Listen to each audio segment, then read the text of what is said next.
Hello' students, আজি মই যিসকল ছাত্ৰ ছাত্ৰীয়ে ITIৰ ইনষ্ট্ৰাক্টৰ হ'ব বিচাৰে তেওঁলোকৰ বাবে এটা গুৰুত্বপূৰ্ণ খবৰ লৈ আহিছোঁ যে তেওঁলোকে কিদৰে ITI ইনষ্ট্ৰাক্টৰ হ'ব পাৰিব।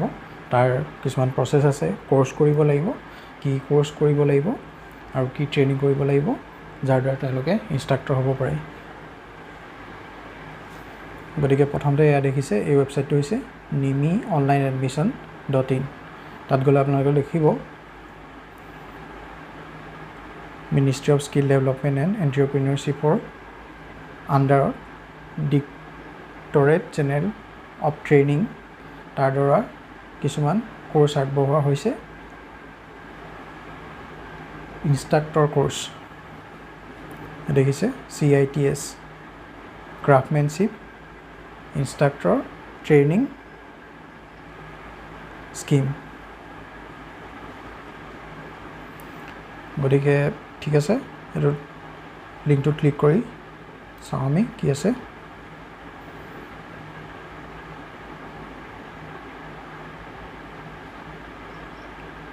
দেখিছে ইয়াত এতিয়া ৰেজিষ্ট্ৰেশ্যন চলি আছে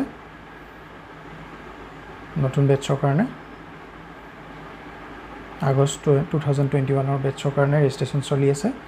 গতিকে প্ৰথমতে আমি চব কি লাগিব, এলিজিবিলিটি ক্ৰাইটেৰিয়া, ক'ত কেনেকৈ কাউন্সেলিং হ'ব, কেনেকৈ চিলেকশ্যন প্ৰচেছ হ'ব, সকলোবোৰ চাম।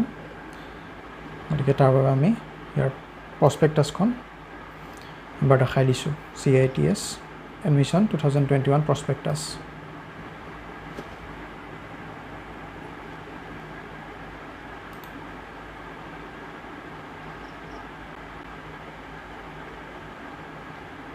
এইখন হৈছে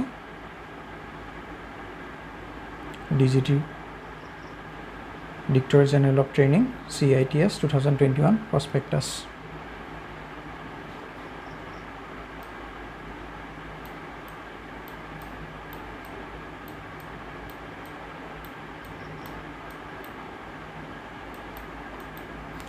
গতিকে ইয়াত CITS কি হয় তাৰ বিষয়ে কোৱা আছে, এইবিলাক আপোনালোকে পঢ়ি চাব। আৰু ইয়াৰ বাবে all India common entrance test এটা হয়। গতিকে কেতিয়া ডিউৰেশ্যন ইয়াত দিয়া আছে, এক্সাম কেতিয়া হ'ব, কোৰ্চটোৰ এক্সাম ডিউৰেশ্যন, ৰেজিষ্ট্ৰেশ্যন কেতিয়া কৰিব লাগিব, এণ্ট্ৰেন্সৰ কাৰণে সকলোবোৰ দিয়া আছে। আৰু ইয়াৰ এণ্ট্ৰেন্সৰ ডেটটো দিয়া আছে, কেই তাৰিখে হ'ব। আৰু ইয়াৰ দিয়া আছে এলিজিবিলিটি কি লাগিব, কোৱালিফিকেশ্যন কি লাগিব।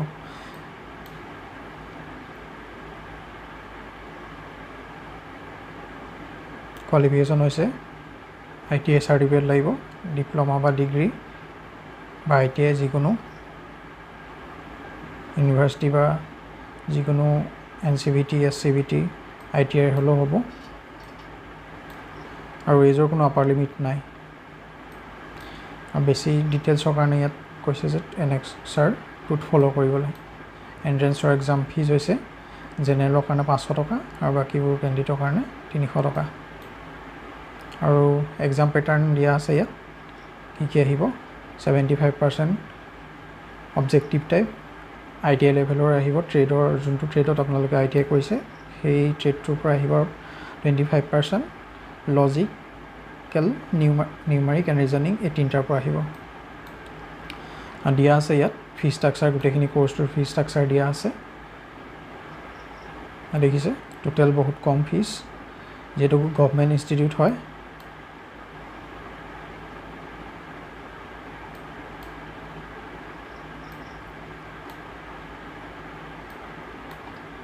আৰু কি কৰিব লাগিব, ইনষ্ট্ৰাকশ্যন দিয়া আছে, কেনেকৈ এপ্লাই কৰিব লাগিব, গোটেইখিনি আপোনালোকে পঢ়ি চাব ৱেবছাইটত গৈ। আৰু ইম্পৰ্টেণ্ট ডেট ইয়াত দিয়া আছে, কেতিয়া ষ্টাৰ্ট হ'ব। 19 জুলাই আজিৰ পৰা ষ্টাৰ্ট হৈছে। অনলাইন এপ্লিকেশ্যন আজিৰ পৰা কৰিব পাৰিব। আৰু লাষ্ট ডেট আছে 2 আগষ্ট 2021। আৰু মক টেষ্ট দিছে এটা, হল টিকেট কেনেকৈ, এইবোৰ ডিটেইলছ দিয়া আছে। কাউন্সেলিং কি হ'ব আৰু ক'ত আছে আচলতে এক্সামিনেশ্যন চেণ্টাৰ ইয়াত দিয়া আছে। দেখিবলৈ পাইছে। এক্সামিনেশ্যন চেণ্টাৰ,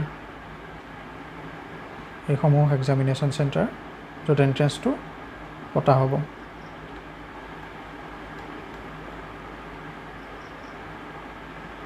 আৰু কি ট্ৰেডত আছে এণ্ট্ৰি কোৱালিফিকেশ্যন এই সকলোবোৰ দিয়া আছে, কি ট্ৰেড আছে আৰু কি কোৱালিফিকেশ্যন লাগিব তাৰ বাবে কৰিবলৈ। দেখিছে কম্পিউটাৰ ছফ্টৱেৰ এপ্লিকেশ্যন ডিগ্ৰী থাকিলেও হ'ব, MC MSc যিকোনো হ'ব, ITI পাছ কৰা হ'লেও হ'ব। তো এইখিনি চাই ল'ব আপোনালোকে, সকলোবোৰ ইয়াত দিয়া আছে।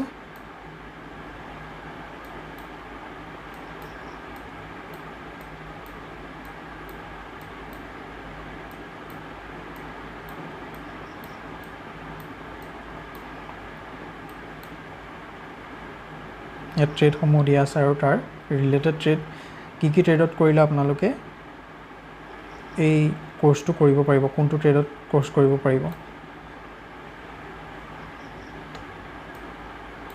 গতিকে আপোনালোকে যদি এইসমূহ ট্ৰেডত ITI কৰিছে তেতিয়া আপোনালোকে কপা বা এই ডাটাবেছ ছিষ্টেম এছিষ্টেণ্টত যদি ITI কৰিছে তেতিয়া আপোনালোকে কম্পিউটাৰ ছফ্টৱেৰ এপ্লিকেশ্যন পঢ়িব পাৰিব।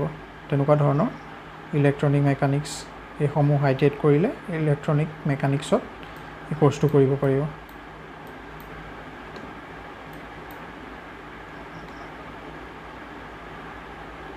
আৰু ক'ত আছে NSTA সমূহ ক'ত কোৰ্চ কৰিব পাৰিব গোটেইখিনি দিয়া আছে, ডিটেইলছ চাই ল'ব ইয়াত।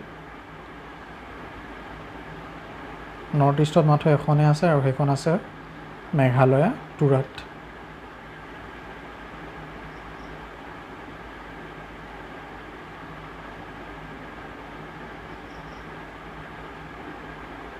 এয়া ৱেষ্ট গাৰো হিলছ তুৰা মেঘালয়া। আৰু এইসমূহ প্ৰাইভেট ইনষ্টিটিউটো আছে, তাতো দিয়া আছে ডিটেইলছ চাই ল'ব আপোনালোকে।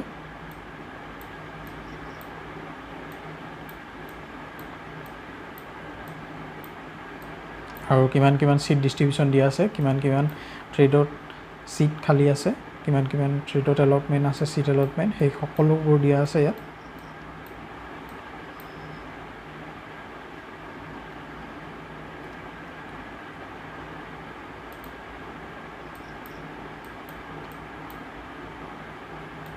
এইসমূহ আপোনালোকে চাই ল'ব পাৰিব।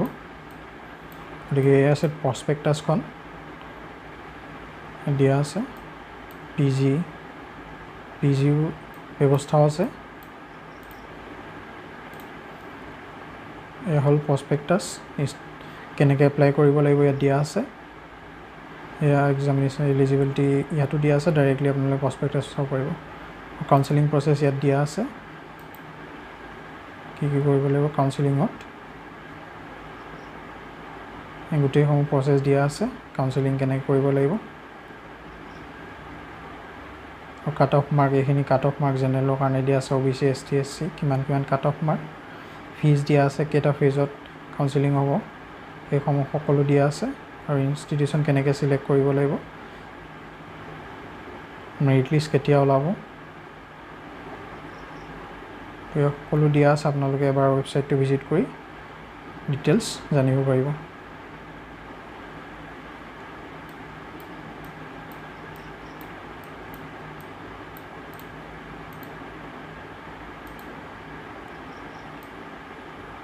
গতিকে যিসকল ছাত্ৰ ছাত্ৰী ইনষ্ট্ৰাক্টৰ হ'ব ইচ্ছা আছে তেওঁলোকৰ কাৰণে এইটো খুব ভাল সুযোগ। গতিকে সোনকালে কৰি লওক। আজিৰ পৰা এপ্লাই প্ৰচেছ ষ্টাৰ্ট হৈ গৈছে অনলাইন এপ্লিকেশ্যনৰ, আৰু লাষ্ট ডেট হৈছে 2 আগষ্ট 2021। গতিকে এই ৱেবছাইটটোত যাব, nimiOnlineAdmission.in, তাত গৈ আপোনালোকে CITS-ৰ ৰেজিষ্টাৰ কৰিব। গতিকে ধন্যবাদ, ইমানেই আছিল আজিৰ ভিডিঅ'টো। গতিকে ভাল পালে ভিডিঅ'টো লাইক কৰি দিব আৰু চেনেলটো ছাবস্ক্ৰাইব কৰি থৈ দিব, যাতে আগলৈও এনেকুৱা ধৰণৰ ভিডিঅ' আপোনালোকে পাই থাকে। ধন্যবাদ।